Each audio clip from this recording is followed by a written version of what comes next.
La presentación, somos un centenar y vamos a rezar un texto que esta mañana hemos oído, un texto precioso, es un texto carístico, auténticamente visigodo.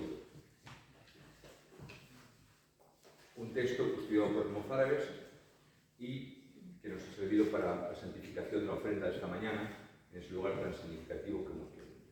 La Basílica de Santa Lucía. Vamos a comenzar la sesión de la tarde, típicamente formativa, de estudio, rezando este bellísimo texto.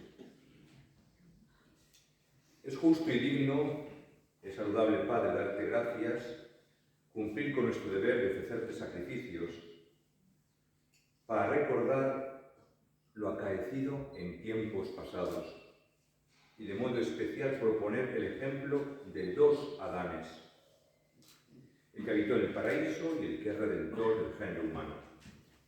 Aquel fue el primero, pero este es mejor. Adán fue terreno,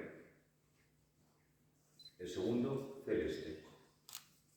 Aquel hecho de barro, este concebido por la palabra. Por instigación del diablo, Eva fue engañada, pero ahora por el anuncio del ángel, María es glorificada. Entonces, por envidia de la serpiente, el ser humano pereció. Ahora, por misericordia del Redentor, el ser humano es liberado. Adán, por haber transgredido la ley, perdió el paraíso. El segundo Adán, por la pasión de la cruz, adquirió el nuevo. Aquel sucumbió a la muerte por comer del árbol prohibido. Este, por el triunfo de la cruz gloriosa, venció la muerte. Aquel, al reconocer su pecado, se escondió bajo un árbol. Este, por causa de nuestros pecados, fue elevado en el árbol de la cruz. Entonces, por la falta de comer de un árbol prohibido, se enfrió el sol a mediodía. Y ahora, sin embargo, al manifestarse el árbol de la cruz, al mediodía se esconde el sol. Entonces el hombre que no guardaba el precepto fue expulsado del paraíso. Pero ahora el malhechor, que confiesa a Cristo como Señor, es introducido en el paraíso. Por esto, humildemente te rogamos, suplicamos, Padre Clementísimo, que por el signo admirable de la cruz, por el admirable reino del Señor Jesucristo, nos permite celebrar con alegría espiritual este día que conmemoramos en el Espíritu Santo la festividad de la Santa Cruz, dando gloria y honor al que vive por los siglos de los siglos. Amén. Os tengo que decir que estamos ante Daniel Gómez Aragonés. Nació en un año glorioso. El mismo mes que yo era ordenado presbítero, él nacía.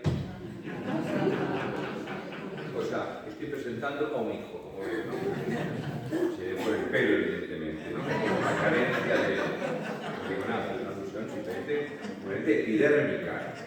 Yo nací al ministerio y él nacía a la vida. ¿Pero qué vida?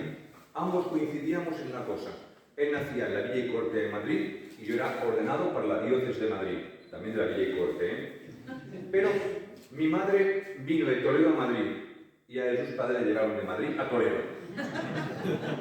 Y yo llevaba en ese momento a los jóvenes de San Fulgencio, que era uno de ellos, les llevaba a Toledo a ver la víspera del Corpus, la ciudad imperial, y allí empezó a residir el profesor Gómez Aragonés en una urbe en la que se siente profundamente ligado y de la que es conocedor, como vamos a ver hoy, la capital espiritual de España durante muchísimos siglos. En cuanto a estudios universitarios, ya que estamos en la sesión de Gotia, un campus donde el estudio es fundamental y los profesores que vienen son amigos, compañeros y vienen a compartir, recordar que lo desarrolló todo la antigua capital goda, porque siempre ha pensado que la historia no solo se estudia, sino que también se vive. Yo hice la licencia de Historia de la Iglesia en comillas. Nunca presenté la tesina porque me cambiaron la vida. La historia me llevaron a la liturgia, y entonces de repente... Pero en la historia siempre he pensado que lo importante es vivirla con humildad. Ahí estamos igual. Obtuvo la licencia en Humanidades, la Asociación Investigadora y el Diploma de Estudios Avanzados, la DEA, el área de historia por un tema de visigotismo, no podía ser de otra manera, ¿no? Pensaba que era vikingo, ¿no? Pero es visigodo. Ya veréis cómo nos habla de las series de los vikingos, la vais a ver todas, ¿eh? En Toledo, el visigotismo en el Toledo de la Edad Moderna. Lleva casi 20 años estudiando y divulgando nuestra historia a través de actividades culturales en Toledo, Madrid y Alcalá de Henares. Hay aquí algunos complutenses, hay una comunidad, una capellanía mozárabe en la ciudad complutense. Ahora acaban de inaugurar este año una sede preciosa que se llama Santa Lucía, está enfrente de la iglesia magistral. Es una visita que hay que hacer necesariamente. El ponente parece que no es admirador de Cisneros, parece ser, ¿eh? Pero bueno, lo dirá ahora, ¿no? Pero dejando a Cisneros aparte, publicaciones, rutas, entrevistas, etc., en esto es protagonista. Ha colaborado y colabora con distintos medios de comunicación, el diario ABC, la revista Muy Historia. He tenido la fortuna y el honor de participar en múltiples ocasiones en programas de radio y podcast de Radio Nacional de España, la cadena SER, Onda Cero, Canal Diocesano, Radio Santa María, Radio Castilla-La Mancha, Onda Madrid, etc. A partir del año 2018, de infausta memoria, fue nombrado académico correspondiente de la Real Academia de Bellas Artes y Ciencias Históricas de Toledo. Yo en Madrid aconsejé que trajésemos dinero para poder comprar y para poder luego regalar obras, porque es importante que un campus sea tal cuando se adquieren libros, se leen libros y se difunden libros. Ha publicado mucho, yo no voy a hacer el elenco, porque si fuera el elenco me vais a echar la bronca, voy a quitarle tiempo a él. Pero el primer libro que cito, en la esfera de los libros publicado, es un tema muy parecido al que va a hablar ahora, que es Toledo, biografía, fijaos cómo le llama, de la ciudad sagrada. Interesantísimo esto. En Almunzara, donde el padre Diego y el padre Gaspar han publicado la obra que mañana vamos a regalarle, en la misma editorial de Almunzara que publicamos nosotros el editor de Mozárabes, él ha publicado justamente la historia de los visigodos. Ahí tenéis una buena... Aunque no es todo lo que domina, porque el siguiente libro es Bárbaros en España, suevos, vándalos y alanos, que luchan contra Roma. Tiene también una historia de los pueblos bárbaros de Europa. Tiene el nacimiento en Guyén, 507, el nacimiento del Regnum Motorum de España. En Mito de Covarrubias, el esplendor del reino visigodo. Y luego tiene un tema interesante del cual conocemos poco, y cuando hablamos de los visigodos casi nadie toca el tema, es la presencia de los bizantinos en España. La presencia bizantina, entre esa franja de Cartagena, casi Sevilla, ¿no? Y lo aborda en un libro magnífico, La invasión bizantina de Hispania, siglo VI y VII. Conjuntamente imparte conferencias y charlas y continúa con su labor de estudio y divulgación de nuestra historia y cultura, siempre en una tríada. Él, como nosotros, le gusta el trípode, ¿de acuerdo? Entonces tenemos oración, estudio, convivencia. Pues él tiene tres. Identidad, tradición y esencia. Que nos hable un poco de esto. Esos tres conceptos, identidad, tradición y esencia, son los conceptos que forman parte de su vida profesional y personal. A partir del día de hoy podrá decir que está en un campus Gotia. O sea, que eso ya forma parte de su currículum también. Yo tengo que decir que la primera vez que le estreché las manos, me quedé un poco así porque está todo tatuado, está escondido, ¿verdad? Luego me quito. Y cuando Alberto, el novio de mi sobrina Lidia, me lo presentó, dije, Dios mío, ¿dónde vamos, no?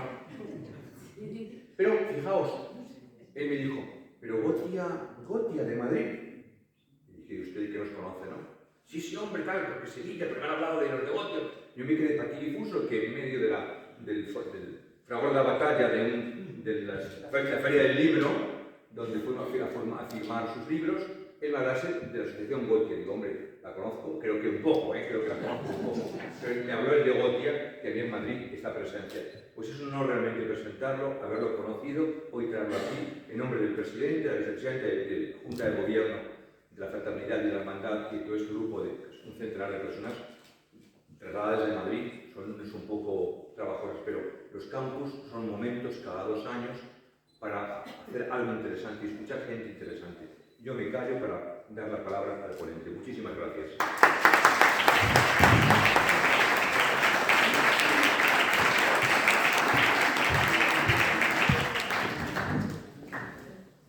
Bueno, damas y caballeros, ¿me escuchan bien? Sí. Vale, yo voy a recoger y me voy, porque después de la presentación que me ha hecho el padre Manuel, como mucho lo que puedo hacer es estropearla, ¿vale? Porque ha puesto el listón tan alto que ahora me da miedo cualquier cosa que yo pueda decir y no cumplir con las expectativas. Pero bueno, vamos con ello. Somos personas, hombres de fe, siempre hay que ir hacia adelante. Un servidor, como ya ha apuntado el padre Manuel, es un hombre de la tradición, soy un hombre tradicional. Y hay pocas cosas más tradicionales en España, en Castilla, soy muy castellano, que el refranero popular castellano. Y hay un refranero que dice que es de bien nacidos ser agradecidos. Y por supuesto me gustaría empezar mi intervención dando las gracias a Padre Manuel, Padre José Manuel, Eloy, porque gracias a ellos tres estoy aquí. Gracias a ellos tres, también Lidia y Alberto, evidentemente, que iniciaron todo el proceso, pero gracias a ellos tres estoy aquí. Entonces, si me permiten, damas y caballeros, me gustaría que, por supuesto, dando las gracias a toda la hermandad hispano-mozárabe Gotia en general, pero en particular, Padre Manuel, Padre José Manuel y Eloy, a ellos tres, darles un aplauso de mi parte, porque se lo merecen.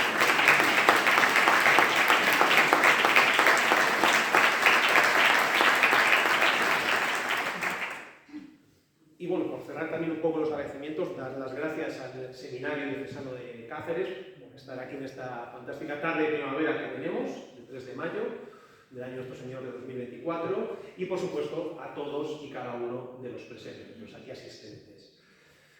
Yo estoy seguro que cuando ustedes vieron el último cartel que hizo Eloy anunciando la charla formativa de esta tarde, fantástico. Por cierto, el cartel me gustó muchísimo, me dan ganas de imprimirlo y ponerlo en un poste a la entrada de casa para dejar las cosas claras. Yo estoy seguro que más de uno de ustedes pensó dos cosas. Por un lado, al Padre Manuel, Padre José Manuel y a Eloy, esto se les ha ido de las manos. ¿Esto es una charla formativa o es un concierto de rock and roll, heavy metal, etcétera? Seguro que lo han pensado, no agachen nada la cabeza, seguro que sí, seguro que sí. Bueno, pues que sepan, y eso quizás en otro momento se pueda hablar, que dentro del rock and roll y del heavy metal hay muchísimo de fe, de creencia y de Dios. Hay de todo. Pero no vamos a hablar de eso hoy. Y también estoy seguro que cuando ustedes hayan visto el título de la charla que yo voy a dar, seguro que pensaron, si miran un poquito por internet, bueno, pues es un toledano que viene a hablar de sus libros, a hablar especialmente de Toledo y a vender a Toledo y a vender a sus libros. Nada más lejos de la realidad, tanto una cosa como otra. Antes de continuar, les voy a pedir un favor, si me permiten. Me gustaría, por favor, que, sin moverse, 5 de ustedes levantasen la mano. Izquierda o derecha, da igual. 5 voluntarios, levanten la mano, por favor. Ahí, 1, 2, 3, 4 y 5. Vale. Dejen la mano levantada, por favor, dejen la mano levantada. Ustedes van juntos, ¿vale? Lidia y Alberto les pongo juntos. Les voy a hacer una pregunta. A todos les voy a hacer la misma pregunta, antes de continuar yo con mi charla. ¿Qué significa para ustedes la ciudad de Toledo? En una frase. Espiritualidad. Perfecto. Es una ciudad encantadora, como señorial y como espiritualidad. Por allí creo que también hay otra mano levantada. El Primado de España. Por allí creo que hay otra mano. La capital. El primado de España, mi padre y familia. Muy bonito. Bueno, pues todos ustedes tienen razón o parte de razón. Pero Toledo, damas y caballeros, es mucho más, es mucho más. Estamos acostumbrados a escuchar de Toledo que es una ciudad bonita, que es una ciudad donde hay que hacer turismo, hay que visitar, hay que conocer, muchas veces el Sota Caballo Rey, etc. Pero todo esto se queda muy corto. A mí cuando me dicen, es que Toledo es una ciudad muy bonita, no, disculpa, bonita es mi madre. ¿Vale? O bonita es mi esposa. Pero, Toledo es muchísimo más, damas y caballeros. Todos y cada uno de los presentes llevan algo de Toledo dentro de su ser. No lo olviden. ¿Por qué, damas y caballeros? En la charla, el título de la charla es Toledo, capital espiritual de España. Evidentemente, no se está diciendo que Madrid tenga que dejar de ser la capital y tenga que ser Toledo actualmente. Eso es absurdo. La capital, por motivos económicos, poblacionales, sociales, comerciales, etc., tiene que ser la Villa y Corte, tiene que ser Madrid per secula seculorum. Pero ojo, a nivel de símbolo, a nivel de significado, a nivel de entender la historia de España con sus luces y sus sombras, desde la época prerromana al siglo XX, la ciudad que mejor lo resume y lo proyecta simbólicamente es la ciudad de Toledo. No en vano, y eso es algo muy importante, sobre todo para todos los presentes, Toledo fue la capital del reino visigodo. Y esto ya la marca y la define para siempre. Toledo nunca volvió a ser la misma ciudad después de haberse convertido en la urbe regia, en la ciudad de Leovigildo, Recaredo, Sisebundo, Suintila, Chentesvinto, Recesvinto, Bamba. Nadie se va a ir de aquí hasta que no recitemos las 20 años, ¿vale? Si hemos tardado la visita en Cáceres es porque no hemos hecho bien los precitantes. Y claro, alguien puede decirme, hay alguna laguna en esa argumentación, porque, por ejemplo, ¿por qué no es Santiago de Compostela la capital espiritual de España? Ojo, no es lo mismo. Con cariño y con respeto. Santiago de Compostela, para España, para el mundo hispánico, es la ciudad de peregrinaje. Es la ciudad de peregrinaje, que no es lo mismo. Pero el corazón religioso del Reino de España, el corazón espiritual de España, no solo a nivel de fe, sino a nivel de política y estructura eclesiástica, es la ciudad del Tajo. Es Toledo. Por eso, y por el propio currículum de Toledo, a mí me gusta decir que Toledo es nuestra Jerusalén, que Toledo es nuestra Roma. Y esto no piensen ustedes que es algo que nos hemos inventado ahora en el siglo XXI como un mecanismo de marketing para vender tochos como el que tengo aquí. Desde siglos atrás, y no mencionaré algunas cuestiones, distintos grandes personajes de nuestra historia ya ven a Toledo como nuestra Jerusalén y nuestra Roma, lo que viene a reafirmar y confirmar el concepto de capital espiritual de España. Porque además, Toledo como Jerusalén es una ciudad sagrada y vinculada a las tres grandes religiones, judíos, musulmanes y cristianos. Eso es así. Una ciudad por la que los tres vivieron y murieron, lloraron y rieron, amaron y odiaron.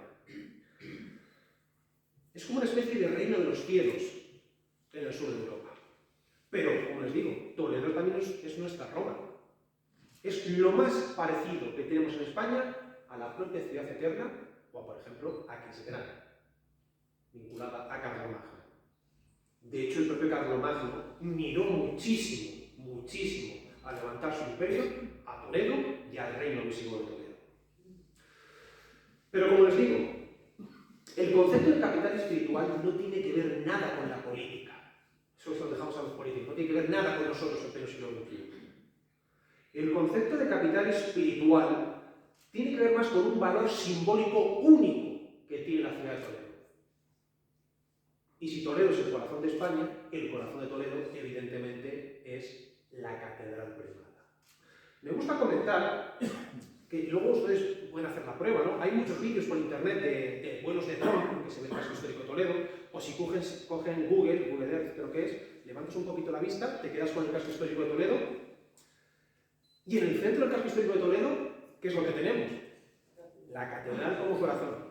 Y en la parte superior, ¿qué es lo que tenemos? La cabeza de Toledo, el alcázar, símbolo del poder político, monárquico, militar, etc. Pero, como he dicho en alguna ocasión, si me permiten la comparativa biológica, por llamarla de alguna manera, entre comillas, si nos fijamos bien, las calles que salen de la catedral son como las venas y arterias de un cuerpo, que conectan ese corazón con el resto de edificios, que serían los órganos del cuerpo representado en el casco histórico de Toledo. Yo, damas y caballeros, no creo ni puedo creer en las casualidades. Considero que todo sucede por algo. En mi caso, evidentemente, e imagino que vienen ustedes, por Dios y el orden divino. Y dirán, Daniel, llevas unos 8 minutos hablando y todavía no termino de verlo. Bueno, pues yo soy mucho de tirar del argumento de autoridad. Yo evidentemente no soy nadie, por eso recurro al argumento de autoridad. Y yo creo que un argumento de autoridad para apoyar, cimentar lo que estoy diciendo es Don Miguel de Cervantes. No creo que a estas alturas de la vida, bueno, puede que sí, haya gente que discuta Cervantes. Dice Cervantes de Toledo: «Oh peñascosa pesadumbre, gloria de España y luz de sus ciudades, en cuyo seno han estado guardadas por infinitos siglos las reliquias de los valientes godos, para volver a resucitar su muerta gloria y a ser claro espejo y depósito de católicas ceremonias. Salve, pues, oh ciudad santa, y da lugar que en ti detengan estos que venimos a verte». Como decía el cómico, no te digo que me lo superes, pero al menos igualamelo.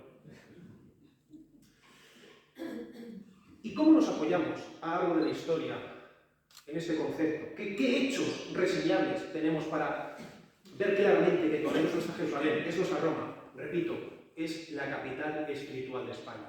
Pues tenemos argumentos en más de 20 siglos de historia. Por ejemplo, si nos vamos a la época prerromana, a la época carpetana, ya en época carpetana, Toledo es una ciudad de renombre para la Carpetania. No vamos a decir que sea su capital porque es un concepto complicado en esos siglos, antes de la llegada de los romanos, pero sí es una ciudad muy preponderante. Vamos a la época de los romanos. Los romanos, ante todo, tienen un sentido práctico, y la ciudad como Toledo, teniendo en cuenta su ubicación en lo que es la vieja piel de Toro, le resulta una ciudad muy práctica, tanto para avanzar en lo que es la conquista de Hispania, como para articular el centro peninsular. No olvidemos que hay una gran calzada que conecta Mérida, Toledo, Alcalá de Henares, Zaragoza, y ya cruzamos los Pirineos. Hasta hace muy poquito se pensaba que Toledo era una ciudad un tanto secundaria en lo que era la estructura hispano-romana, pero poco a poco nos vamos dando cuenta que no, que Toletum no podía ser una ciudad secundaria. No estamos diciendo que Toletum fuese Tarragona, fuese Mérida, fuese Sevilla, no. Pero seguramente sea mucho más de lo que pensábamos, porque si no, Toledo no hubiese tenido los edificios, la abundancia que tuvo en época romana. Ese anfiteatro, ese teatro o ese gran circo romano, uno de los más grandes del imperio. Y es que no pudo ser una ciudad secundaria. ¿Por qué? Porque llegamos al momento fundamental que he adelantado, la época visigoda. La pregunta del millón. Ya me adelanto, porque seguro que alguien la va a hacer. ¿Por qué? ¿Por qué los visigodos eligen a Toledo como capital? ¿Alguien lo sabe? Pues es imposible saberlo. No hay ningún documento, no hay ningún aporte epigráfico que nos certifique por A, B, C y D. No. Pero en verdad tiene toda la lógica, todo el sentido del mundo. ¿Por qué? Lo hemos dicho antes, la ubicación que tiene Toledo. ¿Dónde está Toledo? En el centro de España, en el centro de la península ibérica. Y cuando tú quieres levantar un proyecto político como el que hace el arquitecto del reino visigodo de Toledo, que es Leovigildo, lo más fácil es hacerlo desde el centro. Por otro lado, es una ciudad que seguramente tenía una infraestructura adecuada para dar soporte a una regia, a una capital. Es una ciudad que resistió muy bien la crisis del Bajo Imperio. Es una ciudad donde la Iglesia también tenía su estructura. No olvidemos que mucho antes de la llegada de los godos ya hay celebración de concilios en Toledo, ya hay obispos en Toledo. Y seguramente, a diferencia de lo que sucedía en otras ciudades hispanas, la aristocracia hispano-romana, tardorromana de Toledo, no vería con malos ojos que fuese la capital goda. Al contrario, es muy posible que ayudasen y favoreciesen ese proceso por lo que supone ser la capital de un territorio, los beneficios que conllevan. En verdad podemos estar aquí toda la santa tarde hablando de Toledo en época visigoda. Porque seguro que, imagino que el 99% de los presentes han estado en Toledo, conocen la ciudad de Toledo. Y muchas veces llegamos a Toledo y decimos, ostras, para haber sido la capital, ¿dónde están las cosas godas? Es cierto que nos falta un gran resto arqueológico potente, o al menos bien musealizado, documentalizado, divulgado, etc. Toledo como capital habitualmente se considera que es de la época de Atanagildo, ¿vale? Capital del reino visigodo, más o menos a mediados del siglo VI. Pero es posible que previamente, ya desde la época de Teudis, ya tuviese un cariz importante. Aunque el rey que le da un paso más, no es el enunciado, es Leovigildo. Después de Leovigildo tenemos otro rey fundamental, que es su hijo Recaredo. Recaredo es el que hace el tercer concilio de Toledo. Es el que hace la conversión al catolicismo. Yo lo comento en muchas ocasiones, en muchas actividades. Estamos en un país más o menos libre. A mí me da igual lo que la gente, personalmente me da igual lo que la gente pueda creer. Me da igual que seas católico, protestante, judío, musulmán, agnóstico, ateo, que creas en los alienígenas, es tu problema. Me da igual. Pero lo que sí tenemos que asumir es que, si al menos hasta el día de hoy, España es un país católico, eso hay que ver nuestra cultura, nuestros nombres, nuestras fiestas. Hace nada hemos celebrado la Semana Santa. Más católico que la Semana Santa, más católico que las procesiones, no hay muchas cosas. Se debe a este tercer concilio de Toledo, 569, con Recaredo. Esto es algo que hay que tener muy claro. Desde este momento, la evolución histórica de España no puede entenderse sin el vínculo profundo, sin la esencia profunda del catolicismo. Tal cual. Por eso es tan importante y significativa la época goda. Por mucho más, evidentemente. Pero sobre todo, si hay que quedarse con un único momento, es el tercer concilio de Toledo. Repito, con Recaredo. Tenemos muchos más reyes importantes. Lo comentaba antes en la comida. Sisebuto. Sisebuto es un auténtico Alfonso X del siglo VII. Total. Un rey que se atrevía a discutir con San Isidoro de Sevilla. O sea, tienes que tener mucho carácter y mucho carisma para atreverte a discutir con San Isidoro de Sevilla. Porque San Isidoro de Sevilla, damas y caballeros, no somos muchas veces conscientes de ello, es una auténtica enciclopedia andante del siglo VII. Ya quisiera Italia, Francia, Inglaterra o Alemania tener en su historia un personaje como San Isidoro de Sevilla, que se han pasado por la Biblioteca Nacional en Madrid, en las escaleras, hay una estatua suya, bien barbado él, destacado. Para mí, San Isidoro de Sevilla es un auténtico, entre comillas, sin el buen sentido del término, padre de la patria. Pero seguimos, y tenemos otro gran rey, Suintila.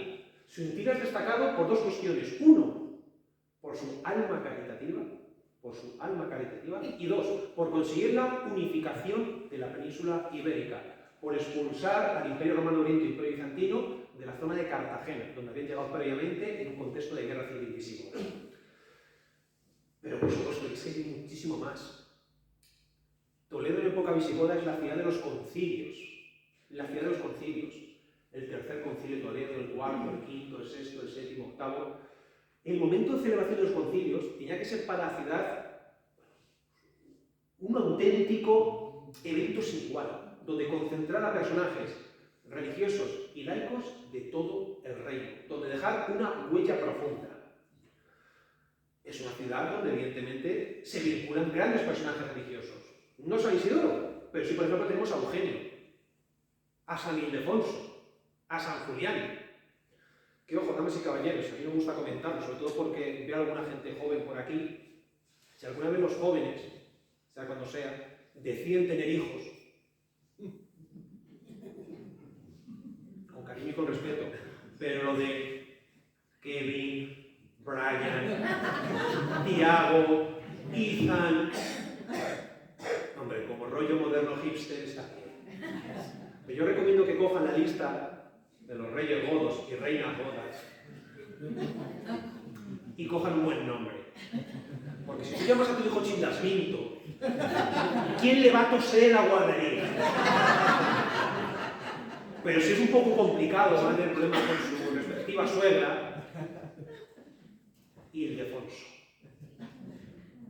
¿Saben ustedes lo que significa etimológicamente Ildefonso? Y esto lo estudió el padre Rivera Recio. Ildefonso es un nombre plenamente germánico. Viene de la raíz hilde, que significa batalla, y de funs, que significa presto, dispuesto. Ildefonso es aquel que siempre está presto y dispuesto para la batalla. Igualito que Kevin. Igualito. Y también es la ciudad del gran rey Bamba, uno de mis personajes favoritos, un rey que me encanta, un rey que rechazó la corona, que no quiso ser rey visigodo. Y una muestra de humildad rechazó la corona. Pero claro, le dijeron, muy bien, dos opciones. Pero somos ahora subiendo mucho. Puede ser rey vivo o noble muerto. Voy a ser rey, pero ojo, solo rey en Toledo. Cuando el arzobispo de Toledo, como si fuese un rey del Antiguo Testamento, coja el oro líquido, el aceite sagrado y me haga la unción regia. Eso solo quiere hacer Bamba en Toledo, no en otro lugar del régimen hispánico. ¿Por qué? Porque sabía del valor simbólico de la ciudad de Toledo.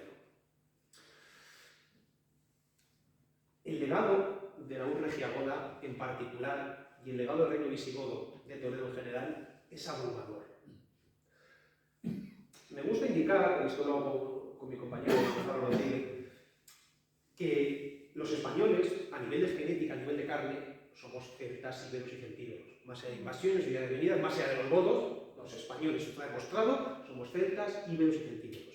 A nivel de cultura, a nivel de mentalidad, somos netamente romanos.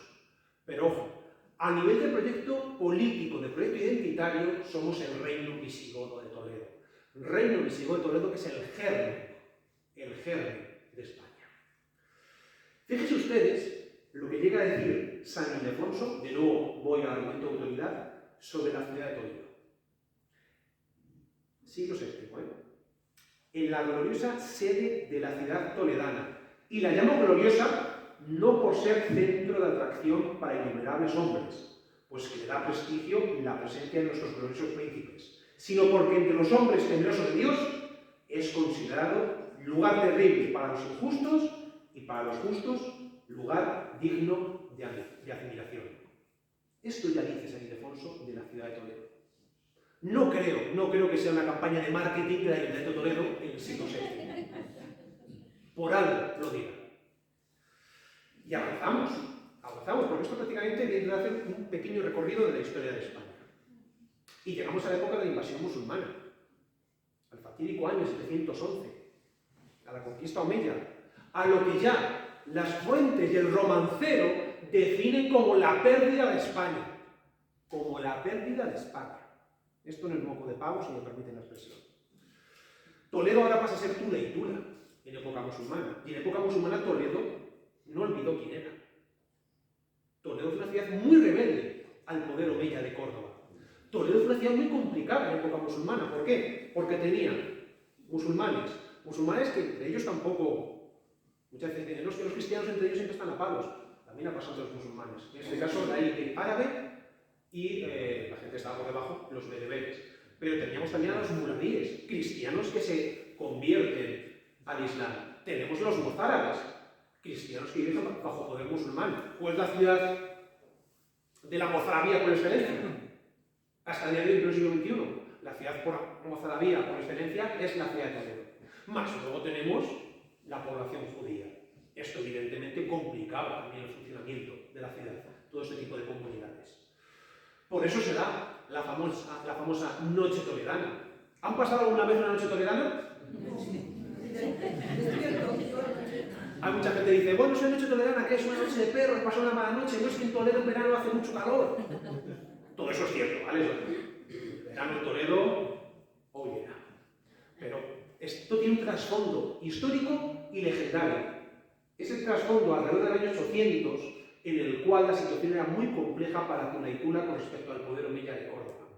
Seguramente, el malogrado Elipando de Toledo, arzobispo de la ciudad y vendido al adopcionismo, la herejía adopcionista, dejando atrás el catolicismo, murió en esa famosa noche toledana.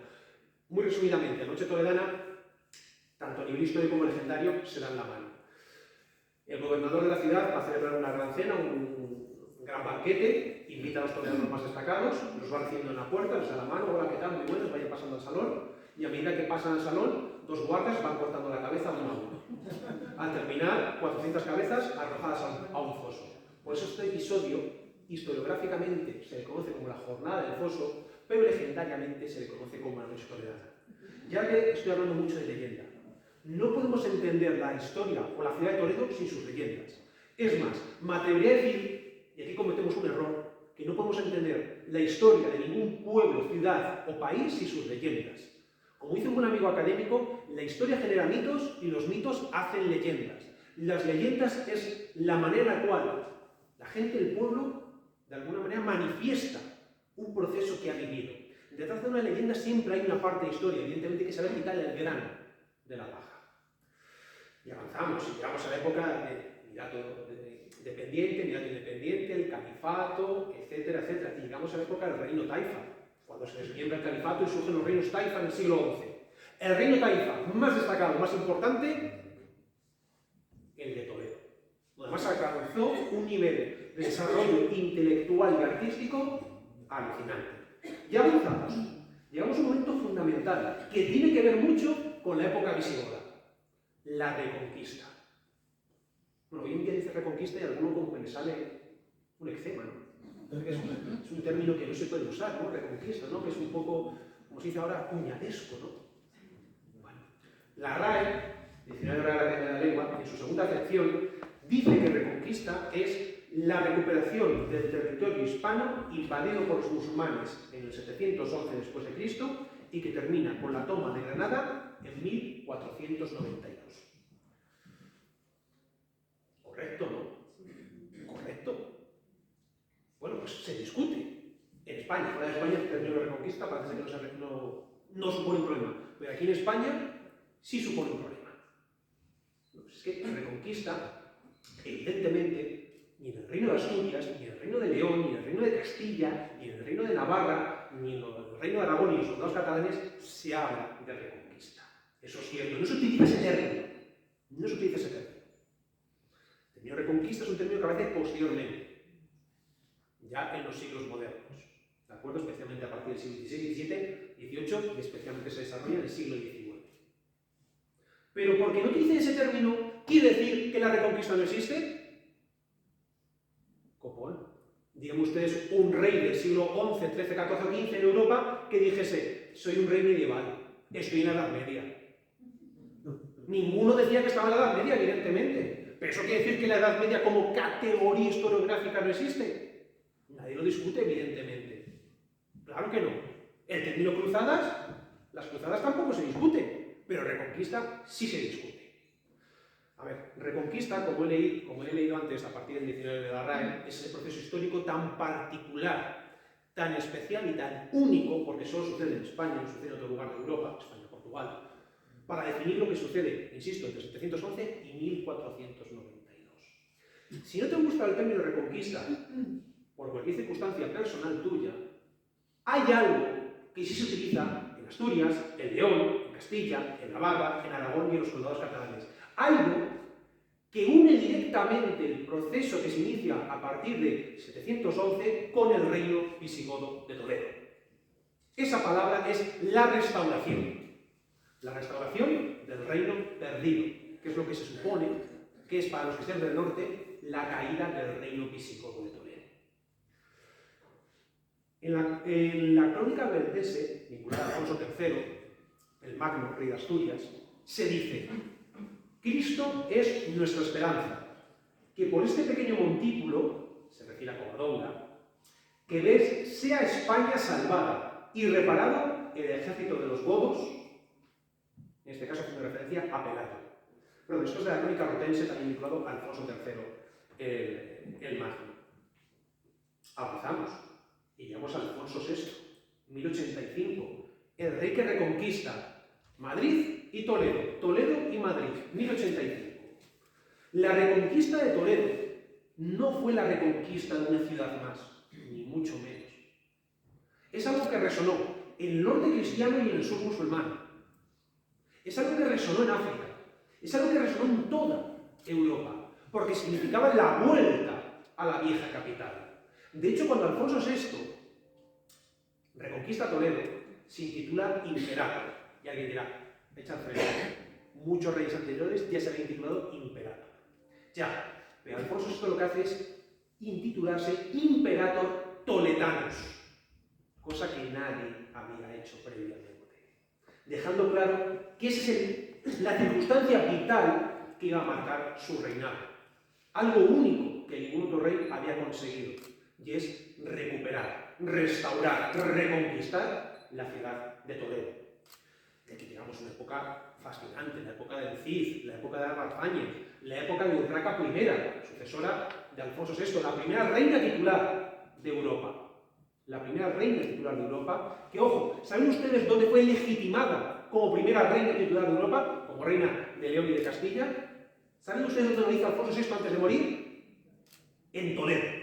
No lo hizo en Burgos, no lo hizo en León, no lo hizo en Santiago de Compostela, lo hizo en Toledo. De nuevo por su valor simbólico, por haber sido la vieja capital de los reyes godos. Y avanzamos, y llegamos, por ejemplo, a Alfonso VII, conocido como el emperador, proclamado emperador de Hispania, en León. Pero ¿qué sucede cuando muere Alfonso VII, el emperador? ¿Dónde se entierra Alfonso VII? En Toledo. Y esto es muy simbólico, porque es el primer rey cristiano, después de los reyes godos, que se entierra, en este caso siglo XII, en la ciudad de Toledo. Con esto él sabe que nadie en la historia va a poder ya deslegitimarle por nada. Se entierra en lo que posteriormente se convirtió en la catedral. Y avanzamos y llegamos, finales del siglo XII, principios del siglo XIII, a Alfonso VIII, el rey de las Navas, el rey de Castilla. ¿Dónde fue proclamado rey de Castilla Alfonso VIII? En Toledo, en la iglesia de San Román, según la tradición, en la torre de la iglesia de San Román, por un mozárabe toledano, Estebanilla. Lo definitorio del reinado de Alfonso VIII, evidentemente, es la famosa batalla de las Navas de Tolosa, 1212, que imagino que todos ustedes conocerán. ¿Dónde se organizó la batalla de las Navas de Tolosa? ¿Dónde se reunió el ejército cristiano y cruzado que parte para luchar contra los musulmanes, para luchar contra el famoso Miramolín de Peñaperros? En Toledo. ¿Por qué en Toledo? Por lo que significaba la ciudad, por las características de la ciudad y porque en Toledo había un personaje fundamental, el arzobispo Jiménez de Rada. Jiménez de Rada. Este arzobispo va a Roma y consigue certificar la primacía eclesiástica de Toledo. Que nadie en España pudiese discutir la primacía de la iglesia toledana. ¿Amparada en qué? En ser la iglesia de San Ildefonso. En ser la iglesia, la ciudad donde estaba la iglesia que era capital del reino gotorro. Y Jiménez de Rada participa en la batalla de las Navas de Tolosa. Y antes de partir el ejército cristiano, que además conocemos perfectamente el camino que sigue el ejército cristiano desde Toledo hasta lo que hoy en día es Andalucía, la crónica histórica que escribe Jiménez de Rada, traducida al castellano como Historia de los Hechos de España, qué curioso. Un personaje en el siglo XIII escribe una historia de España, con muchos matices, pero es una historia de España. No creo que Jiménez de Rada fuese un soplagritas.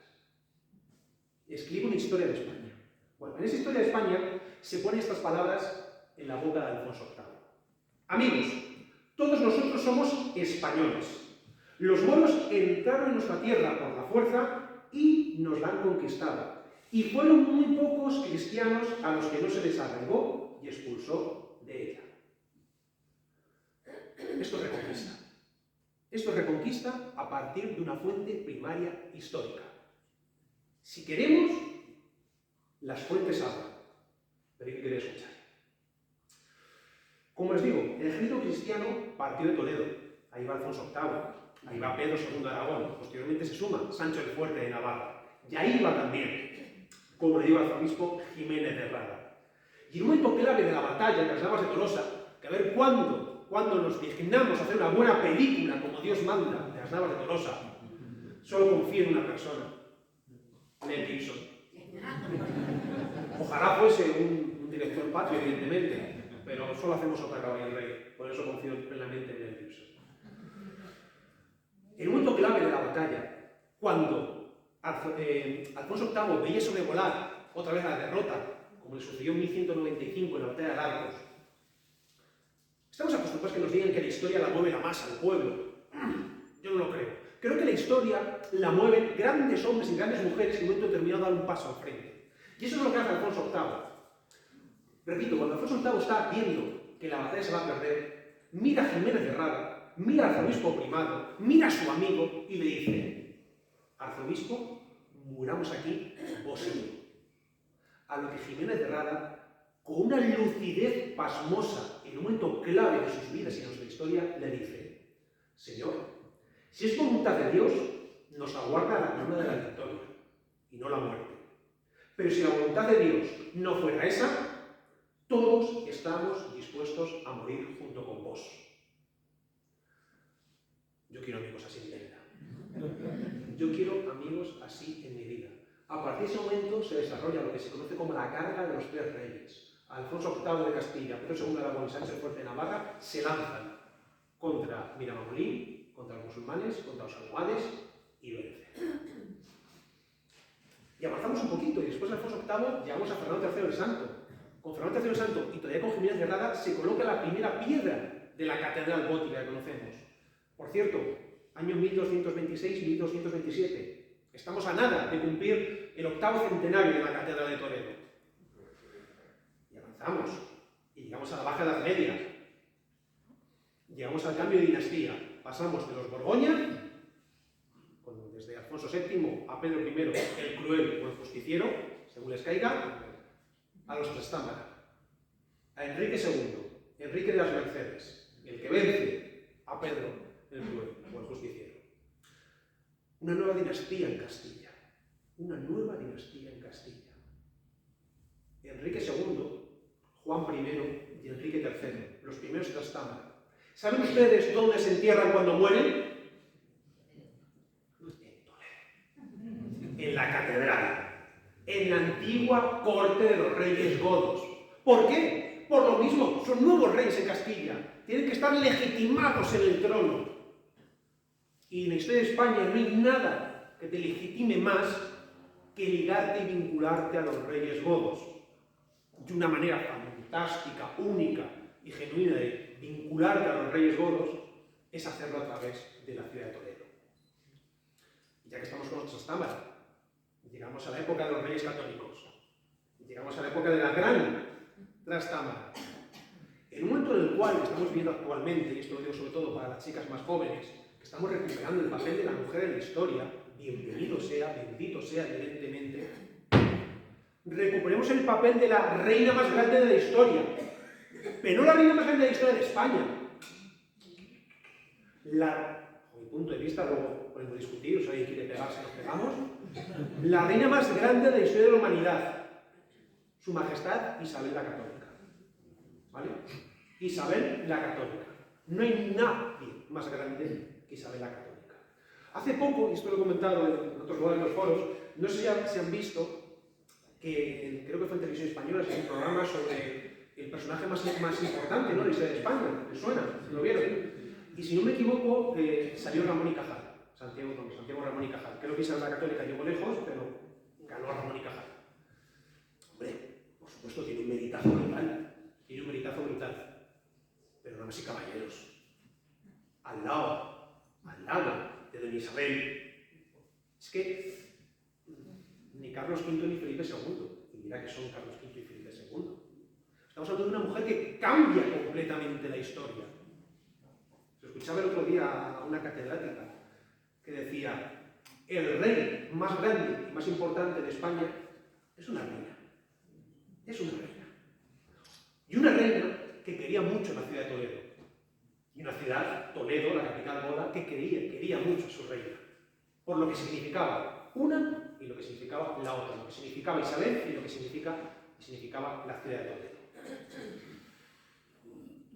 Fíjense ustedes, es un poquito largo, pero es interesante que lo vean. Una carta que la ciudad de Toledo escribe a los reyes católicos. Para que los reyes católicos, por muy reyes que sean, por muy Isabel y Fernando que sean, por muy que estén expandiendo sus reinos, que hayan reconquistado Granada, que ahora estén mirando a América, que estén mirando también a Italia, no olviden lo que significa la ciudad de Toledo. Esto lo escribe, como os digo, la ciudad de Toledo, es una carta escrita a los reyes católicos. Pero confiando en la justa intención y rectitud de vuestras altezas y conociendo la justicia muy notoria de esta ciudad y primacía sobre la ciudad de España, según su antigüedad y nobleza, esta, la silla real, donde dominaron los reyes, vuestros mayores, a todas las Españas, y gran parte de Francia, y toda la Tingitania de África. En esta se daban las leyes. De esta todas las provincias aprendieron la lengua y costumbres. Aquí era la primacía y la cabeza del culto divino y las iglesias de España. Aquellos concilios santos en que los reyes presidían con los primados de ella. Aquí los sepulcros reales. Aquí las divisas y armas de los que reinaban. Aquí las señas y estandartes de las victorias de vuestros predecesores. Aquí las banderas y armas, memoria de vuestra primera victoria, están fijas y colocadas, para ejemplo de los que vinieron después de vos, príncipes gloriosos. Esta, Toledo, era el título principal de los godos, linaje real de donde vinisteis, aunque después de la creación de España se alteraron los títulos reales, no debiéndose alterar ni mudar a los tiempos que fueron recobrando las tierras. Esta gente lo tenía mucho más claro que nosotros. Esta gente lo tenía mucho más claro que nosotros. Y avanzamos un poquito más y llegamos, ha dicho antes el padre Manuel, en el contexto de los Reyes Católicos, al cardenal Cisneros. Qué grande era. No de tamaño, era muy menudito, pero qué grande era de espíritu. Como dijo en paz descanse el gran hispanista francés Joseph Pérez, el estadista más grande de la historia de España. Ya que si siempre lo digo, y esto alguna vez lo he dicho cuando hacemos una actividad en Alcalá, en la puerta de la universidad, ya que sean los franceses, con el cardenal Richelieu, tener un tipo, con cariño y con respeto a su historia, como el cardenal Cisneros. Arzobispo primado, cardenal, evangelizador, creador, fundador de la Universidad Complutense, editor de la Biblia Políglota, impulsor de la imprenta, 2 veces regente de Castilla, militar, inquisidor, constructor, recuperador del rito visigótico mozárabe. Yo creo que, padre Manuel, podemos decirlo, si no es por Cisneros no estamos aquí hoy. ¿Qué sentido tendría? Se hubiese perdido el rito visigótico mozárabe si no es por lo que hace Cisneros, sino porque Cisneros funda la capilla mozárabe, la capilla del Corpus Christi en la catedral de Toledo. Cuando muere Isabel la Católica, y esto lo he dicho muchas veces y creo que hay que remarcarlo, hay una gran pena en Castilla, se ha muerto la reina madre, y ese vacío no lo cubre Fernando el Católico, no lo cubre su hija llamada Juana la Loca, por el nacimiento, por cierto. El vacío que deja Isabel en Castilla, mínimamente solo lo puede cubrir una persona, y es el cardenal Cisneros. Dios le tenga su gloria. Y nos metemos bien en el siglo XVI y en el siglo XVII, que es una época muy interesante para Toledo. Toledo tiene su gran momento, a mediados del siglo XVI. Toledo ahora mismo somos unos 86.000 habitantes. O sea, ciudad pequeñita, coqueta, 86.000 habitantes. No llegamos a 90.000 o a 100.000, ni queriendo. En 1580 Toledo ya tenía, en lo que es el casco histórico y alrededores, más de 50.000 habitantes.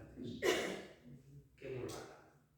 Por eso Toledo es tan estrecha, porque no cabía tanta gente. Todo el mundo quería ir a Toledo, todo el mundo quería pasar por Toledo. Pero en 1561 la corte se traslada a Madrid. Y a finales del siglo XVI ya en Toledo se empieza a atisbar crisis y decadencia. Es una época en la cual, la segunda mitad del XVI, especialmente el siglo XVII, en la que empiezan a surgir las historias locales. Ya no se escribe la historia de Asturias, de León, de Castilla, de España. No, vamos a hacer historia de nuestra ciudad. Y en Toledo se hace historia de Toledo. Ahí tenemos a Alcocer, ahí tenemos a Pisa, ahí tenemos a Pedro de Rojas, conde de Mora, Román de la Higuera, etcétera, etcétera, etcétera. Y en estas historias se desarrolla y se cultiva lo que se conoce como mito gótico visigotismo. Claro, en Toledo la intelectualidad se da cuenta que la corte ya no se va a mover de Madrid, quitando el impasse de Valladolid. Eso no puede ser. Y en esas historias de Toledo se hace ver a los reyes de España, a Felipe II en adelante, que el trono de España tiene que estar en Toledo. ¿Por qué? La capital de los reyes godos. No hay más que hablar, jaque mate. No hay mayor contraargumentación a esa. Un cariño y respeto. Eso no es Madrid ni de lejos. Madrid, en verdad, si a un madrileño en 1480 dice que Madrid va a ser la capital del imperio más grande que ha existido sobre la humanidad, a alucina en colores. Alucina en colores. Y esas historias de Toledo, para justificar, insisto, que la corte tiene que estar en Toledo, se sublima, se ensalza el vínculo sagrado entre los godos y Toledo y los godos. No se puede separar, no se puede separar Toledo y monarquía, porque además Toledo sigue siendo una cosa, y es sede de la primacía, cosa que jamás perdió, gracias a Dios. Por lo tanto, tiene que estar unido un poder y otro. Si alguna vez pueden leer una de estas historias de Toledo, del siglo XVI y XVII, son fantásticas, porque lo que no saben, lo que no tienen la fuente o el documento, se lo inventan. Pero alguien dirá, vamos, entonces historiográficamente no tiene valor. No, sí tiene valor. Porque ¿por qué se lo inventan? La clave es por qué se lo inventan. Porque llegan a decir que don Pelayo aparece en una cestita en el río Tajo como si fuese Moisés. ¿Por qué? Porque hay una pretensión ideológica amparada en la realidad histórica. Pretensión ideológica de que la corte venga amparada en la realidad histórica. Toledo, capital del reino visigodo. Y fijaos, en este siglo XVI, en Toledo se hace algo muy curioso. El corregidor Gutiérrez Tello, en un gesto, con un simbolismo brutal, y que nos lleva de nuevo a la época visigoda. ¿Saben ustedes lo que ordena hacer Gutiérrez Tello, corregidor, en la época de Felipe II? En todas las puertas y puentes que daban acceso o salida a la entrada de Toledo, primero, quitar todas las inscripciones árabes que todavía quedaban, muchísimas, evidentemente, por la fuerte impronta islámica de Toledo. Está llevando por ahí el rey Bamba. Gutiérrez Tello, y no digo lo de Bamba por casualidad, imitando algo que ya hizo Bamba a finales del siglo VII, ordena que en cada una de las puertas de la ciudad se coloque la imagen de un santo y de una santa. Y se coloca una inscripción. Si ustedes conocen un poquito la ciudad de Toledo, no sé si les sonará en la puerta del Cambrón, muy cerquita de San Juan de los Reyes, la puerta que da acceso a la judería. En esa puerta tú entras, miras a San Juan de los Reyes aquí arriba, pero te giras y aquí te encuentras una imagen religiosa, Santa Leocadia, patrona de Toledo. Y debajo, una inscripción que dice que está colocada ahí en época de Felipe II, en la época del corregidor Gutiérrez Tello, porque así lo había hecho Bamba, para que todo el mundo entendiese lo que significaba entrar en la ciudad de Toledo. Entendías, cuando ves esa imagen religiosa, que no entrabas en una ciudad cualquiera, que no entrabas en una urbe cualquiera. Entrabas en la ciudad guardiana de la espiritualidad del reino. Y como decía San Ildefonso, tienes que comportarte de una manera justa e equilibrada. Estamos en el siglo de oro, como el XVI y XVII. Una época de grandeza. Aunque Toledo está ya en crisis. Toledo, en verdad, desde 1590 y tanto hasta los años 80 del siglo XX ha estado en crisis y decadencia, no ha dejado de perder población, etc. Pero aún así, Toledo todavía tenía esa gloria amparada en la capitalidad visigoda. Y todos los grandes autores del siglo de oro pasan por Toledo. Cervantes, Lope, Tirso, Quevedo, Góngora, todos pasan por Toledo. Calderón, pasan, viven o trabajan en Toledo. Fíjense ustedes lo que dice Tirso de Molina de Toledo. Para que vean que esto que yo estoy aquí ensalzando, o alguno puede pensar exagerando, no es así. Dice Tirso de Molina, regocijada estaba la emperatriz de Europa. Llama a Toledo emperatriz de Europa. Roma segunda y corazón de España. Eso dice Tirso de Molina de Toledo. Y avanzamos y llegamos al siglo XVIII, la época de los Borbones. ¿Ustedes piensan que la nueva dinastía rompió con lo que significaba la ciudad de Toledo?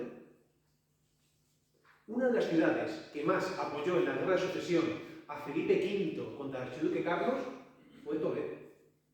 Castilla, mayoritariamente, estuvo a favor de los Borbones, y Toledo, la mayoría de la ciudad, es decir, el 80-90%, estuvo a favor de Felipe V.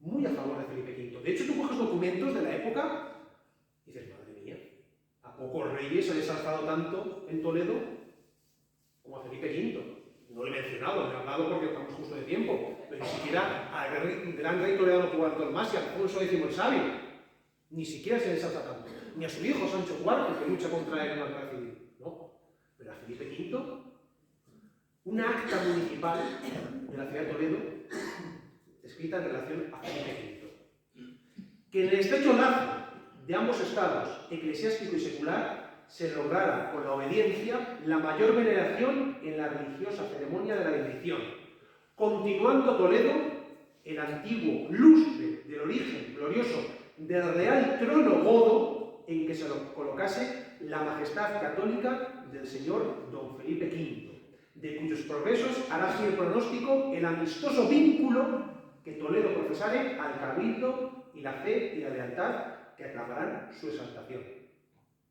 El real trono godo en que se colocase la majestad católica del señor don Felipe V. ¿Qué tiene que ver Felipe V con los godos? ¡Todo! ¡Todo! ¡Todo! Porque él sabe, los borbones saben que para vincularse y legitimarse en el trono español tienen que estar ligados y vinculados a los godos. Por eso, ¿qué estatuas? Distintos reyes, pero especialmente destacan, ¿qué estatuas tenemos en el Palacio Real de Madrid? Hay estatuas de todo tipo, incluso algunas de reyes de las Indias, de América. Ahí destacan, donde está el escudo de los Borbones, ahí tenemos a Leovigildo, Recaredo y compañía. Eso es una clase de historia, para que los madrileños en particular, los españoles en general, entendiesen que quien ocupaba ahora ese Versalles hispánico eran legítimos reyes de España. Y avanzamos, aquí voy a dejar un ratito para que podamos charlar, comentar, discutir y debatir. Llegamos al siglo XIX, el siglo de los Vaivenes. Es un siglo muy complicado para España en general y Toledo en particular. Un siglo que arranca con la invasión napoleónica. Invasión napoleónica que está ligada, lo comentamos antes en la comida, ligada y vinculada a la Revolución Francesa.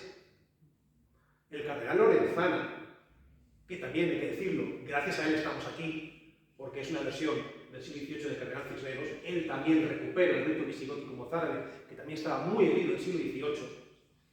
El cardenal Lorenzana quiso evitar por todos los medios que lo que eran los dogmas de la Revolución Francesa, que cuando nos hablan de Revolución Francesa nos hablan como si fuese wow, la panacea, un proceso necesario, predemocrático, igualdad, fraternidad, libertad, abajo del antiguo régimen. No me vendas la moda. No me vendas la moda. No. Muere más gente durante la Revolución Francesa que durante los 3 siglos y pico de eso tan oscuro que es la Inquisición española. Que por supuesto murió y se ejecutó a gente. Pero lo oscuro, lo que tiene leyenda negra es la Inquisición española y lo bonito y necesario es la Revolución Francesa. Bueno, pues esos hijos de la Revolución Francesa hicieron mucho daño a España en general y a Toledo en particular. Auténticos destrozos. ¿Pero por qué? Porque sabían lo que era Toledo. Toledo había sido, y que sigue siendo en parte, el imperio eclesiástico como se la conocía. Y hacen muchos destrozos. Pero bueno, el siglo XIX es muy particular en España porque tenemos guerras civiles entre liberales y resultistas, las 3 guerras carlistas, tenemos también una república, tenemos también un cambio de dinastía llegando a Madero I de Saboya, otra restauración, la pérdida de América, que por cierto esto es preciso también indicarlo, que es algo un poco del tema.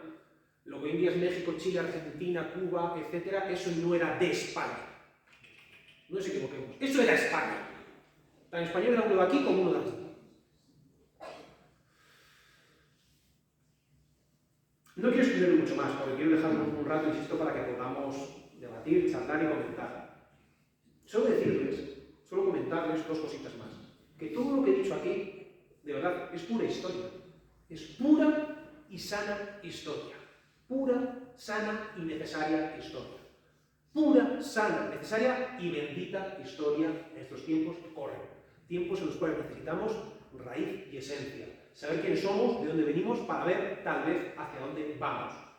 No olvidemos que la historia es la hazaña de la libertad y la libertad es la hazaña de la historia. Esto, damas y caballeros, lo dijo uno de nuestros historiadores más grandes, don Claudio Sánchez Albornoz, último presidente del exilio de la República. Sánchez Albornoz, que más nos valdría en el siglo XXI ir a las obras de Sánchez Albornoz. Un visigotista convencido, un amante del reino visigodo convencido. Y para cerrar mi locución, antes de poder ceder a ustedes la palabra, pues de nuevo, pues algunos de ustedes digan, mira, lleva 50 minutos aproximadamente, a cada rato se está viniendo más arriba, está vociferando más, está cortando más el micro. Bueno, pues de nuevo, argumento de autoridad. Argumento de autoridad. Por si no vale lo que Daniel Gómez Aragonés ha dicho, que yo no soy nada ni nadie, Vamos con lo que dijo Lope de Vega, el fénix de los ingenios, el más grande de nuestras letras junto con Miguel de Cervantes. Ya quisiera algún país tener a dos tan grandes juntos. Dice Lope de Vega: al fin, Toledo, insigne, ínclita, fuerte. Toledo la imperial, la ciudad noble, la cabeza de España, aquella antigua famosa corte de los reyes godos, que como el corazón es en el cuerpo, el centro y el principio de la vida. Así es Toledo, corazón de España. Muchas gracias.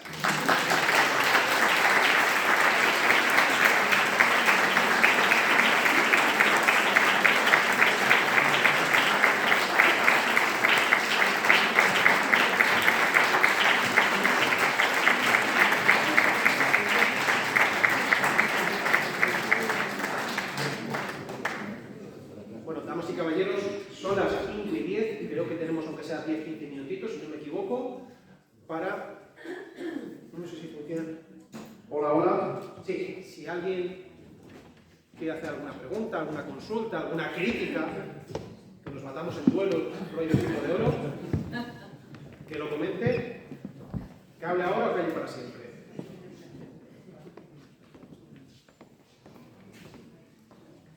Respecto a la cueva de Toledo y ese mito de la mesa de Salomón, pues si tienes algo que contarnos.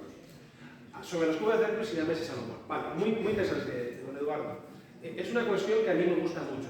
Tiene que ver con ese marco legendario toledano. Ya decía que igual que no podemos quitar a Toledo los reyes godos, no podemos quitar a Toledo el Greco, no podemos quitar a Toledo el Río Tajo, no podemos quitar la leyenda. Y una de esas es la de la mesa de Salomón y las cuevas de Hércules.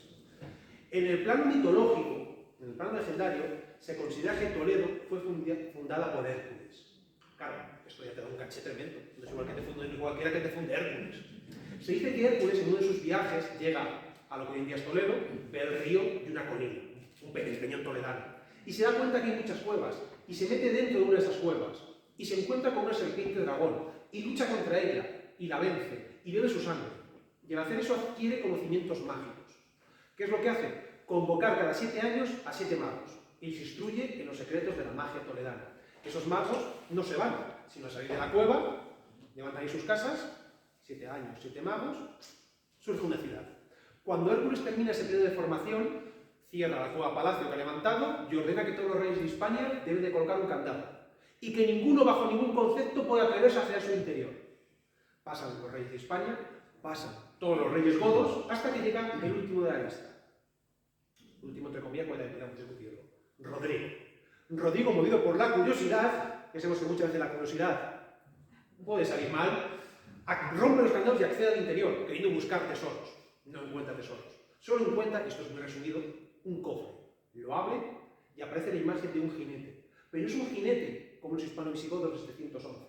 Es un jinete como los que se ven ya en el norte de África. Y debajo una inscripción que dice que esos guerreros van a conquistar su reino. Sale de la cueva palacio se derrumba, y al poco le informan que unos guerreros, exactamente igual que lo que él ha visto en esa imagen, han invadido el reino. Maldición, mal llamada batalla de Guadalete, derrota y pérdida.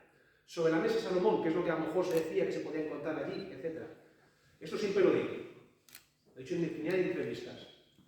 La mesa de la mesa de Salomón, como objeto, como mesa, que estuvo en el templo de Salomón, que estuvo en Jerusalén y que estuvo en Roma hasta el año 410, hasta finales del 410, esa mesa estuvo en la ciudad de Toledo. Eso no es una leyenda, eso no es un hecho literario para adornar Toledo, no. La mesa de Salomón estuvo en Toledo, o al menos hay muchísimo más a favor que en contra. Mucho más a favor que en contra. Pero ¿qué pasa? Que estamos en Toledo, y tiene que haber leyenda también. ¿Cuándo comienza la leyenda con Toledo y la mesa de Salomón? Muy sencillo. Por cierto, la mesa de Salomón pasa a formar parte del tesoro godo cuando Alarico, el primer rey de la lista, saquea Roma en agosto del 410. ¿Ok? La leyenda de la mesa de Salomón y Toledo comienza con la invasión árabe. Sabemos que muchos tesoros y reliquias de santos salen de Toledo. A partir de ahí se dice que la mesa pudo acabar en Damasco, capital del califato, tiene sentido. Pero que pudo acabar en Jaén, en Mérida, en Talavera de la Reina, en Alcalá de Henares, en Medinaceli, en Asturias, o por qué no, que siga en Toledo. Yo siempre que alguien me pregunta, un amigo periodista lo ha hecho, Yo considero que a nivel físico, a nivel material, la mesa ya no está en Toledo. Pero ojo, no importa en absoluto. Porque a nivel simbólico, a nivel espiritual, la mesa sigue viva y presente en Toledo. No sé si he respondido, Eduardo. Daniel, muchísimas gracias. Y la pregunta que voy a hacer no es una pregunta estrictamente, aunque nos llamemos Gotia nosotros, y aquí los valores de los votos, lo que significa la Gotia con la Romania están más claros, pero es una pregunta o una historia. ¿Por qué los españoles, si ya filosofía de la historia esto, por qué los españoles somos tan masoquistas? Es decir, ¿por qué los españoles somos el único pueblo de Europa que no ama ni reconoce lo positivo de su historia? ¿Por qué nosotros, incluso hablando de los visigodos, nos regodeamos ridiculizando la lista de los reyes godos? ¿Y por qué hoy no hay ningún alumno mío, los años que yo he dado clases, tantos años en la universidad, ya no conoce ninguno, no sabe ni quién es Leovigildo, ni tampoco lo que hizo Recaredo? ¿Por qué nosotros nos empeñamos en negar nuestro pasado como si fuese poco moderno, poco actual, poco dialogante, o si fuese un poco vinculado a la dictadura reciente que en España ha habido? ¿Por qué? ¿Por qué esa maldita manera de no ver lo positivo de nuestra historia, ¿no? Y por tanto tener un cierto nivel inferior ante lo que es el mundo británico, ¿no? O el mundo germánico en este momento, o francés, o italiano. ¿Por qué piensa usted que esto se da en los que somos hispanos? Porque este pecado que tenemos, lamentablemente, del que participan también los tejanos, los bolivianos, los peruanos. ¿Por qué este complejo de inferioridad? ¿A qué cree que se debe eso? Es complejo, padre. Es complejo porque, por un lado, pensamos que lo moderno siempre es mejor. Lo moderno, a nivel tecnológico, a nivel científico, por supuesto que siempre es mejor. Pero en otras cosas hay que siempre matizar. Muchas veces, sobre todo en redes sociales, vemos, se está haciendo esto, vamos a volver a la Edad Media, vamos a volver a ser medievales. Pues hombre, para algunas cosas ojalá. Así te lo digo. Así te lo digo. O sea, se asocia a que el pasado es negativo. Tenemos esa prepotencia de considerar que esta gente que ha hablado eran inferiores a nosotros, porque eran menos modernos. Bájate de pedestal. Eso es lo primero. En cuanto a lo del masoquismo, el cainismo, en verdad no me gusta nada el concepto nación. No me gusta nada, porque se ha impregnado en mucha política. Me gusta más el concepto de patria, porque es la tierra de nuestros padres. Eso es indiscutible. Patria. O sea, España es mi nación, pero ante todo es mi patria. Porque han nacido mis padres, mis abuelos, mis abuelos, tatarabuelos, etc. Y si hubiese nacido en otro lugar, pues en el norte o el sur diría menos. Este cainismo, este enfrentamiento, como digo, se ha dado en otras naciones o patrias europeas, pero está ido superado. Más o menos. Pero aquí en España parece que no terminamos de superar las cosas. No terminamos de superar las cosas. Yo lo comentaba antes en la comida. Estamos viendo unos tiempos en los cuales yo cada vez lo percibo más, lo noto más en las actividades que realizamos. Cada vez más gente, tanto mayor como joven, colegios, institutos, familias con niños, quiere acercarse más a nuestra historia. Estamos en un momento en el que hay muchas veces tal psicosis a la hora de hablar de nuestra historia, tal miedo. Yo lo digo, siempre con nuestra historia solo podemos hacer una cosa, es enamorarnos de ella. Nuestra historia solo podemos enamorarnos de ella. Pero que tú te enamores de tu historia no quiere decir que no seas una persona ecuánime y equilibrada a la hora de juzgar, estudiar, analizar o divulgar. O sea, no. En algunos debates me han dicho, es que no te puedes sentir orgulloso de tu historia, es que un historiador serio no puede decir eso. Déjame en paz. ¿Por qué no? No puedo querer a mi padre ni a mi madre. Eso es historia. No me refiero en el día a día, sino en nuestro pasado. Como digo mi compañero Gonzalo, ninguno de los aquí presentes hemos inaugurado la vida. Antes que nosotros hay un montón de mujeres y de hombres que han hecho ser como somos. Y ahora mismo, igual que tenemos todo ese concepto padre que usted comentaba del masoquismo, como hombre de fe voy a quedarme con la luz. Y esa luz la veo en el anhelo de raíz y esencia que tenemos. Raíz y esencia. De saber quiénes somos. Y cada vez, cuando la gente viene a comprar un libro, viene una ruta, escucha un podcast, te dice, ¡ostras! Esto no me lo habían contado así. Yo no sabía que esto era así. Yo no sabía que soy deudor de toda esta historia. Que soy deudor del reino visigodo, de la Reconquista, del Imperio Español, etcétera, etcétera, etcétera. Eso es lo que muchas veces a la gente más joven le motiva. Y no tiene que ver nada con la política, porque otro problema es que aquí politizamos todo. Hasta politizamos hasta el fútbol. Hasta el fútbol politizamos todo, ese es el problema. Que el fenómeno hooligan del fútbol, en el cual tú eres de un equipo de fútbol, y aunque tu equipo esté fatal, jamás va a decir que está mal, eso lo hemos pasado a la política. Y de la política lo hemos pasado a algo sagrado, que es la historia. El enfrentamiento que antes había Madrid-Barcelona-Atleti, luego lo ha habido en la política, no voy a nombrar ningún partido, y ahora lo hay a la hora de hablar de historia. ¿Qué estamos haciendo? Porque a la hora de debatir, de enfrentarnos con la historia, ¿qué es el problema? Que ya te enfrentas con tu hermano, tu padre, tu amigo, etc. Porque te toca algo tuyo. Tú no puedes estar desarraigado, desconectado de tu historia. Pero si es que eres tú. Yo también lo digo con mi compañero. Nosotros no estudiamos insectos en plagas. No. Ostras, yo cuando hablo de Leovigildo Recaredo Carrera Cisneros, joder, son de los míos.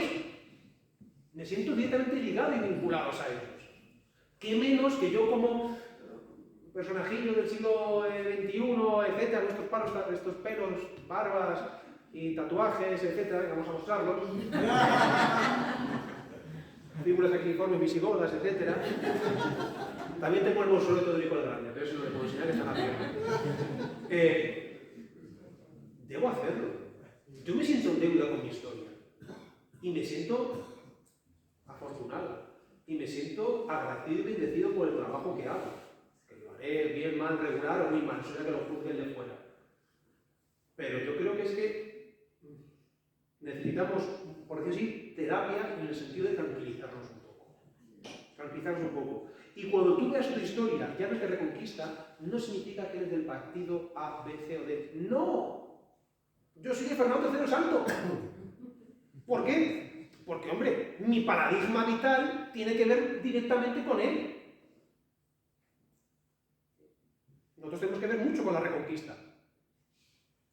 Porque si hubiese Reconquista, no estaríamos aquí hoy haciendo lo que estamos haciendo, haríamos otra cosa, en otro contexto. Pero, si tenemos Navidad o Semana Santa, evidentemente es por este proceso histórico. Entonces, bueno, queda mucho camino por recorrer, evidentemente. Espero que sus alumnos se reconduzcan por el buen camino de San Isidoro y que, bueno, no digo que reciten la lista de los Reyes Godos, pero es muy triste ir por la vida sin saber quién es Leovigildo Recaredo, Chilebuto, Chintila, Tulga, Chindasunto, Referrito, Obama, etc. Tu vida es más interesante cuando conoces a estos personajes, de verdad.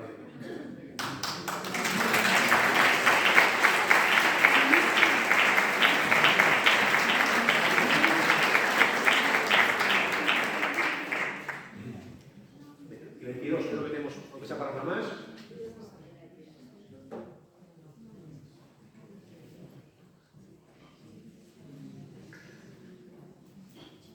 Buenas tardes, un millón de gracias por todo. Viva Isabel la Católica. Entre otras cosas, con los podridos políticos que tenemos en toda la supuesta civilización occidental, qué mejor ejemplo que la reina Isabel la Católica. Menuda madre, menuda gobernanza, menuda católica, bueno, etc. Y qué mejor intercesora. Punto 1. Punto 2. Me encanta lo que has dicho de patria, pero nación también es de donde naces. Entonces tiene bastante relación con patria. Es una pena que solo hablemos de país. Pero, son ideas, pero bueno. Perdón, que como nación está tan ligado también a la Revolución Francesa, me quedo con patria, que nadie... Que lo naciente es bonito por lo de nacer. Por lo de nacer. Pero patria, pater, uno que es muy vintage. Y luego también otra idea es que dice no sé quién, es que no sé quién ha escrito un libro, es que este otro, y las fuentes, vayamos al origen. Evidentemente es muy interesante y maravilloso que que no solamente la historia sea en el momento que se da, primero tienen que pasar siglos para que sea historia anacrónica, que es lo actual. Pero también lo que han comentado los distintos historiadores, distintas personas a lo largo de la historia, igual que haces tú con tus libros. Muy bien, pero además las fuentes. Entonces, he leído esto, aquello, lo de más allá, he investigado esto, y luego tengo mi propio criterio, que no te lo dan las leyes de educación españolas, porque progresas adecuadamente. ¿Hacia dónde? ¿Hacia el bien, hacia la verdad? ¿O hacia lo que tenemos? La mentira, las verdades a medias, etc. Muchísimas gracias por todo. Muchas gracias. No, yo simplemente, si me permiten, para cerrar un poco, hoy en día, no ser católico, sino manifestar abiertamente que eres católico, creo que todos los presentes más o menos lo somos, ¿no? Hoy en día es algo casi antisistema y antisistémico. Esto lo comentaba con un amigo.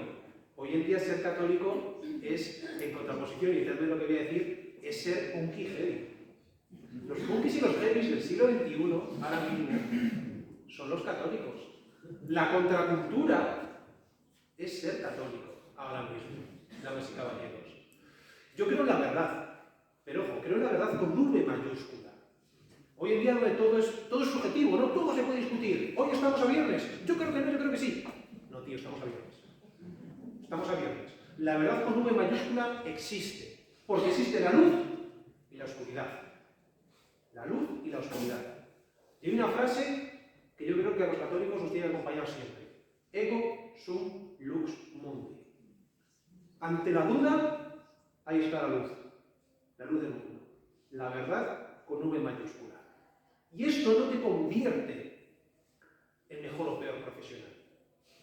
Pero a lo mejor sí te da una perspectiva especial de tu historia, porque antes que tú, toda la gente, todos esos medievales, creían en ese ego sum lux mundi y actuaban en su día a día a partir del ego sum lux mundi. No lo olvidemos. Y por último, mi objetivo en todo lo que hago, evidentemente es, yo como os decía, considero que nada es casual, todo sucede por algo. Mejor o peor, yo imagino que Dios me habrá puesto para hacer ese tipo de cosas. Yo creo que al final de nuestro camino, Dios quiera que dentro sea muchos años, tenemos que llegar con una consigna muy clara. Cuando todo esto acabe, tenemos que llegar al final del camino muy cansados, pero no cansados por la vejez, no cansados por la edad, no, sino cansados por haber recorrido un camino.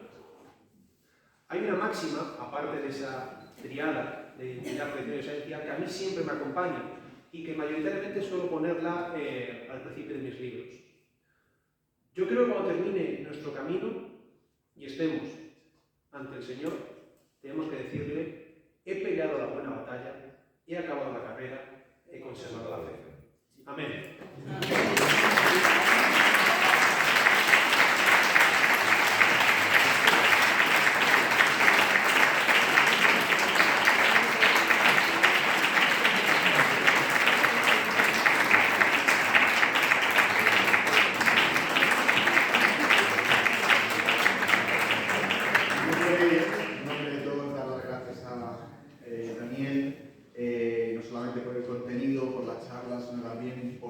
Que esperamos que se nos contagie. Tiene mucho que ver lo que ha dicho con lo que nosotros tratamos de vivir también en Gotia.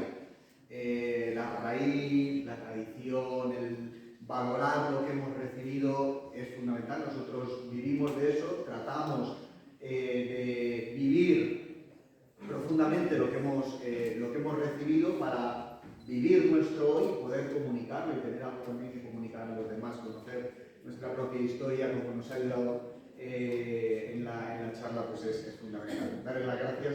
Decía el padre Manuel también cuando le presentaba que es importantísimo en nuestros campus, dentro de ese aspecto de la formación, pues llevarnos algo para poder prolongar, diríamos, el campus en casa, con lecturas, con continuar profundizando lo que nos ha dicho, de manera que él también ha traído algunos libros, pues y aprovechar así también la oportunidad para que nos lo pueda firmar, ¿de acuerdo? O sea que tenemos ese ratito y agradecemos una vez más la presencia. Muchísimas gracias. Muchísimas gracias.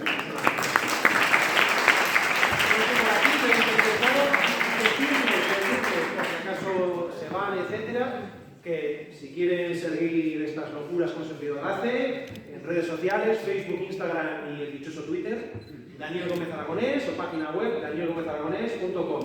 Y si ustedes, que creo que muchos de ustedes son madrileños, el sábado 1 de 10:30 a 12 y el viernes 7 de 6:30 a 9, Caseta 29, Librería Tercios Viejos, estaré en la Feria del Libro, ¿de acuerdo? Porque ya que empezáis nuestra conexión, creo que pretentimos decir, de todas formas, si alguien quiere algún libro sin ningún compromiso, de Toledo, de visigodos, de lo que sea, de Castilla, de España, aquí está servido. Muchas gracias.